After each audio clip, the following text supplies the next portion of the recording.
भजन 30 अध्याय और आयत 1 में क्या लिखा हुआ है, पढ़िए उसको जल्दी से।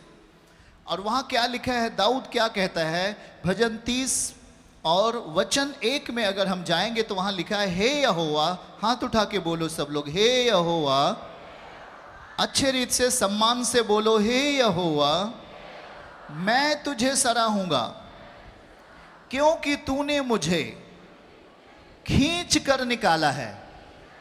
मुझे खींच कर, मैं गड्ढे में था, दलदल में था, पर आपने मुझे खींच कर निकाला है और मेरे शत्रुओं को मुझ पर आनंद करने नहीं दिया है।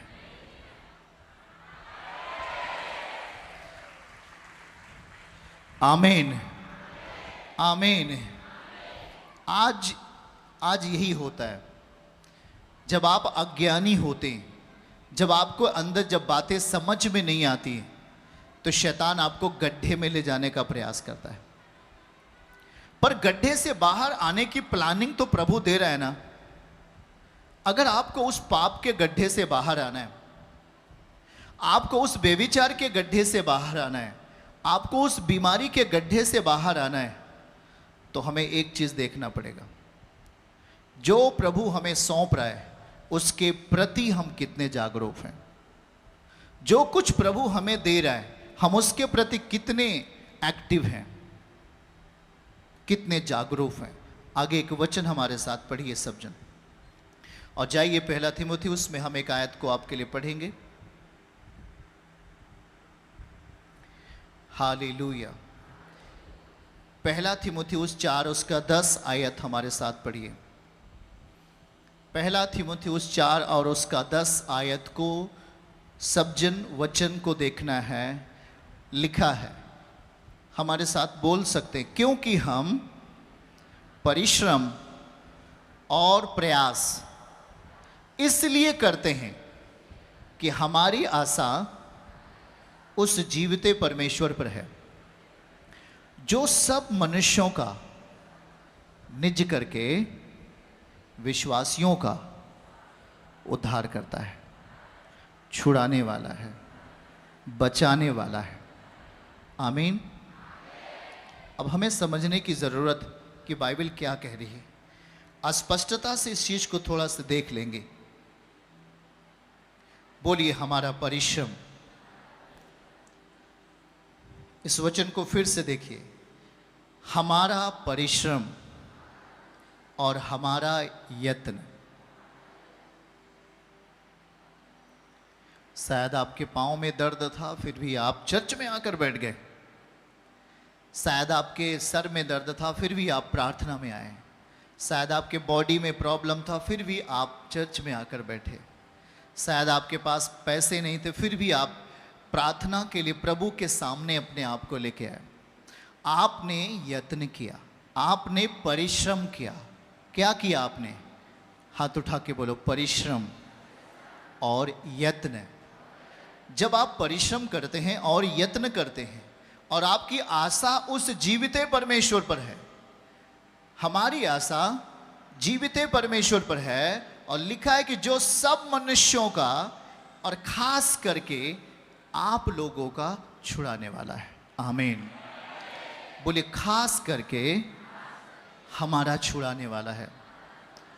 आप जब प्रयास करते हैं, आप जब प्रयत्न करते हैं, आपका प्रयत्न मसीह में बेकार कभी नहीं जाएगा। जब एक गधा कुएं से बाहर आ सकता है और उसने मिट्टी को अपने ऊपर ठहरने नहीं दिया, उसने गंदगी को अपने ऊपर ठहरने नहीं दिया। यदि कंधे के ऊपर मिट्टी आई तो उसने क्या किया? मिट्टी को झाड़ दिया। सर के ऊपर मिट्टी आई तो उसने सर के ऊपर से मिट्टी क्या कर दिया? उसने प्रयास किया, और वो लगातार ये संघर्ष करता रहा, लगातार ये प्रयास करता रहा। जितनी बार उसके ऊपर मिट्टी पड़ती थी उतनी बार वो मिट्टी हटाकर मिट्टी के ऊपर आ जाता था, और रिजल्ट क्या हुआ? एक दिन उसका जीवन बच गया, और वो बच गया। आमीन कहिए आप। कितने लोग बातों को समझ रहे हैं? अवसर देना है किसे, इसे हमें समझने की बात है। हम अपने जीवन में किसे अवसर दे रहे हैं। आज आप चाहते हैं प्रभु मेरे लिए संतान आशीर्वाद हो, उस घर में संतान नहीं है। प्रभु मैं चंगा हो जाना चाहता हूँ, मैं अपने जीवन के लिए एक स्वतंत्रता चाहता हूँ। प्रभु मेरे शरीर में बंधन है, मेरे बंधनों को तू फाड़ दे। मेरे जीवन में बहुत सारे कांटे हैं, उसे निकाल कर फेंक दे।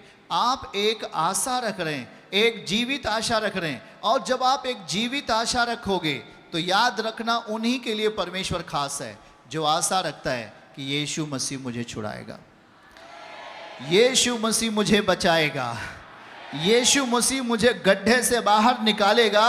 जिसे आशा है वो उसी का उद्धार करता है। जो कहता है ओ जी नहीं अब कुछ नहीं होगा, मेरे लिए प्रभु कुछ नहीं करेंगे, काफी देर हो गई, वो आपके लिए नहीं करेगा। लेकिन जिसने कहा यीशु मेरे लिए करेगा, यीशु मेरे लिए करेगा। यीशु आखिर आया किसके लिए है? किसी जानवर का उद्धार करने के लिए क्या? बोलो नहीं, मनुष्य जाति का उद्धार करने के लिए। बातों को समझ रहे हैं? वो किसके लिए दुख सहा? किसके लिए दुख सहा? किसके लिए दर्द सहा? किसके लिए सलीब पर गया? किसके लिए मौत सहा? और किसके लिए मौत को हराया?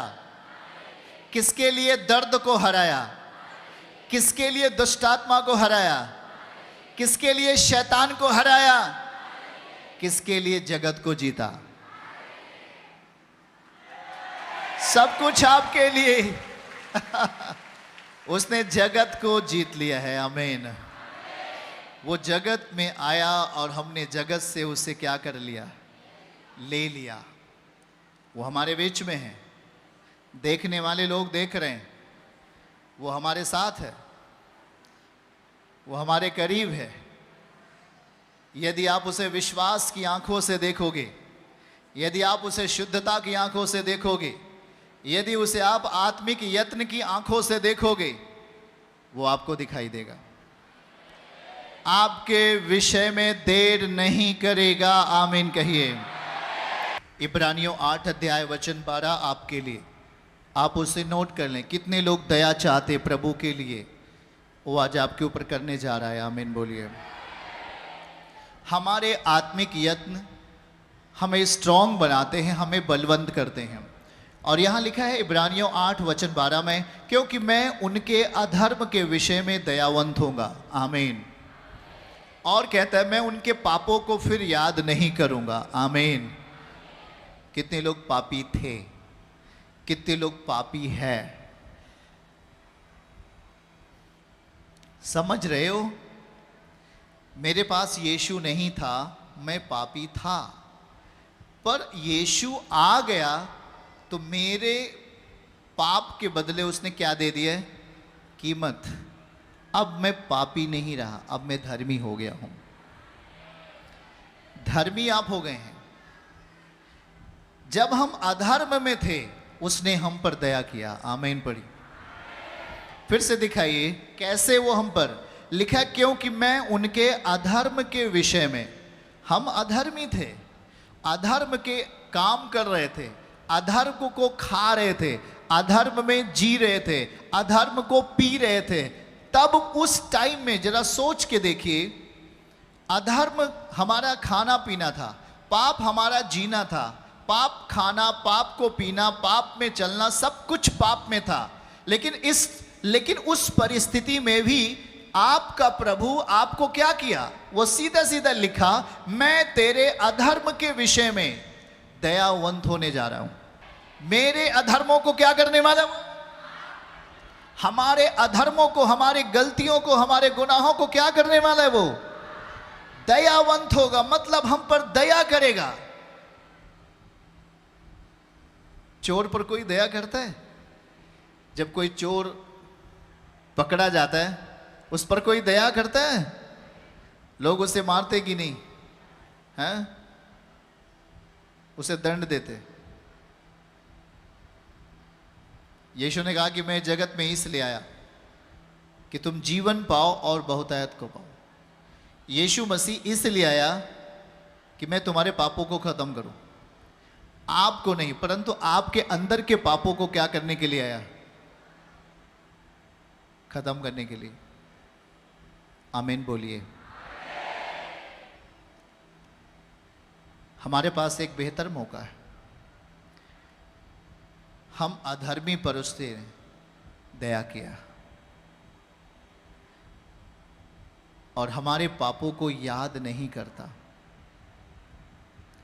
आप कितने भी बड़े अधर्मी, कितने भी बड़े पापी क्यों ना हो, यदि आप यीशु के करीब आ चुके हो तो वो आप पर दया करने जा रहा है।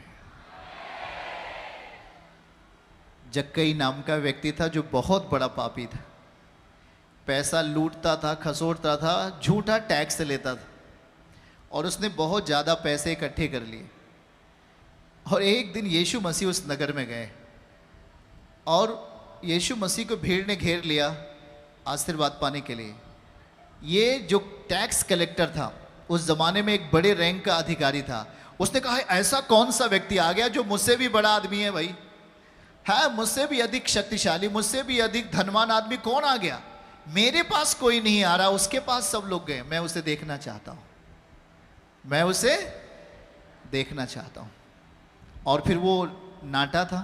समस्या ये थी उसकी लंबाई छोटी थी और इसलिए वो यीशु को देखने के लिए गूलर के पेड़ पे क्या हो गया?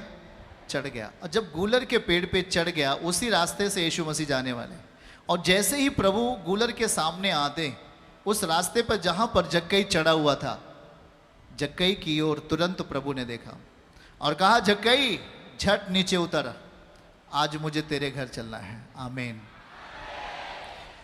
आज मुझे तेरे घर चलना है। और बाइबल कहती है भाई बहन कि यीशु मसीह उस पापी, उस अधर्मी के घर गया। वचन फिर से दिखाइए, यही चीज लिखा है। वो अधर्मी था, अधर्म में था, अधर्म के द्वारा पैसे इकट्ठा किया था।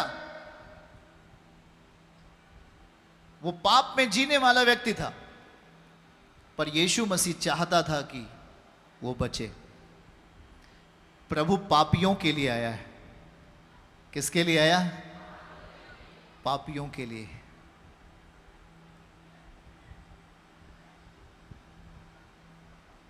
प्रभु ने कहा कि रोमियो अध्याय 3 वचन 23 में सब मनुष्य पापी है, सब ने पाप किया है और परमेश्वर के महिमा से रहित है। कोई व्यक्ति सही नहीं है और इसीलिए परमेश्वर ने अपने इकलौते पुत्र को हमारे लिए बलिदान किया। आमीन।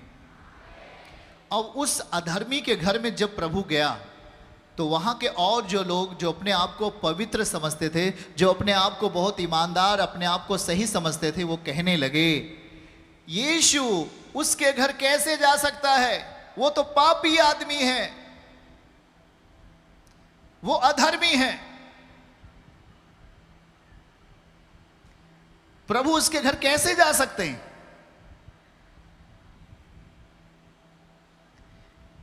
वैद्य की जरूरत बीमारों को है, ना कि भले चंगों को। वो जो अधर्मी था, वो अधर्म का एक रोग था, उसे लगा था, और उस रोग को दूर करने के लिए यीशु मसीह दवा बनकर उसके घर गए, ताकि उसके अंदर का अधर्म खत्म हो जाए और वो एक नेक इंसान बन जाए। आमीन। और यही हुआ कि यीशु गया और उसके घर में गया, उसके साथ खाना खाया, और जानते क्या हुआ? वो अधर्मी अधर्म से कमाया हुआ धन 4 गुना वापस कर दिया लोगों को। मेहनत से और अपने जो उसकी सैलरी थी उसमें से उसने 2 गुना लोगों को वापस कर दिया। और यीशु ने कहा आज इस घर में उद्धार आया है। जब उद्धार आता है तो सारे पाप की परिस्थितियां टूट जाती हैं। यीशु के नाम में आमीन बोलें। चर्च की सभी प्रार्थनाओं को और परमेश्वर के दास के द्वारा टीचिंग सुनने के लिए और अपडेट्स को जानने के लिए हमारे इस चैनल को सब्सक्राइब करें और साथ में बेल आइकन को जरूर दबाएं, ताकि जब भी लाइव प्रार्थना हो तो सबसे पहले आप देख सकें।